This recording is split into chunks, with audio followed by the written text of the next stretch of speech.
Hi, this is John with WTI. And right here with me, I have this kind granola bar that is just awesome. The taste in here is just top notch. This is the dark chocolate and salted caramel, and it's just like the whole mixture of how this is just created is just great.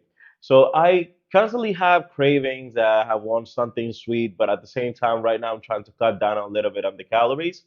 And this right here is a great option pretty much anywhere that I move, if I just had to put it in my backpack or go to anywhere, having one of these guys is just a great option.